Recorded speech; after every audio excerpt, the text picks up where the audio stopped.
নেপাল থেকে ফেরার পরদিনই রাজধানীর একটি স্কুলের ফুটবল টুর্নামেন্টে বাংলাদেশ অধিনায়ক জামাল ভুঁইয়া হিমালয়ের দেশটিতে সরকার বিরোধী আন্দোলনের কারণে ভয়াবহ অভিজ্ঞতার মুখে পড়ে কিছুটা ঘাবড়ে গেলেও নিজের ইস্পাত কঠিন মনোবল হারাননি JB6, বরং টিম হোটেল অনিরাপদ হয়ে ওঠায় কাঠমান্ডুতে আন্দোলনকারীদের সঙ্গে মিশে যেতে চেয়েছিলেন বাংলাদেশ অধিনায়ক। যারা প্রটেস্ট করছে না, আমি আসলে ওর সাথে যাইতে চাইছি, কারণ আমি মনে করছি হোটেলে থাকলে এত সেফ না, বাট রাস্তা গেলে ওইখানে একটু সেফটি থাকে না।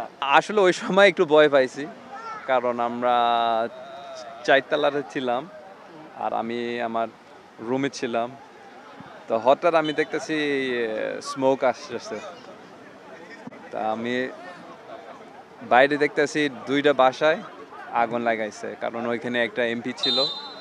সো ওনার গাড়ি পুরা ভাঙে ফেলছে আর আগুন লাগাইছে। সো ওই সময় আমি একটু ভয় পাইছি। যখন আমরা ট্রাভেল করি ফ্লাইটের ভিতরে আমরা সবসময় লুডো খেলি, ওইখানে 2-3টা গ্রুপে লুডো খেলে।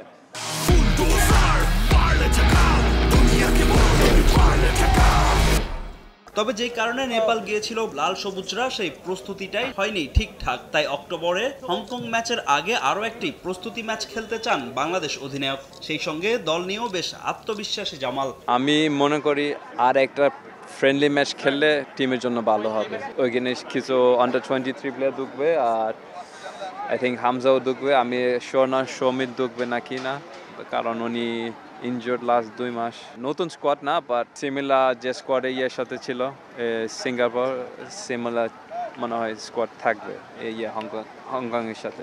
এদিকে ভারত ও ঘরের মাটিতে সিঙ্গাপুরের বিপক্ষে ম্যাচের ফলাফলের আক্ষেপ এখনও তাড়িয়ে বেড়ায় জামাল ভুঁইয়াকে। ফুটবলারদের অতি আত্মবিশ্বাস সঙ্গে টিম ম্যানেজমেন্টের কিছু ভুলের কারণে পয়েন্ট হারাতে হয়েছিল লাল সবুজদের, এমন মন্তব্য করেছেন অধিনায়ক। আমি মনে করি প্লেয়ার অফ ওভার কনফিডেন্স ছিল। এটা আমার হোম ম্যাচ, এটা নতুন স্টেডিয়ামে। So confidence is good, but over confidence is not good. শুধু প্লেয়ারের জন্য না, বাট পুরো টিমের, মানে টিম ম্যানেজমেন্টও। তবে অতীত পেছনে ফেলে ঘরের মাটিতে হংকংয়ের বিপক্ষে জয় দিয়ে এশিয়ান কাপের মূল পর্বে খেলার স্বপ্ন বাঁচিয়ে রাখতে চান জামাল ভুঁইয়া। ফাহিম ইসলাম, সময় সংবাদ, ঢাকা।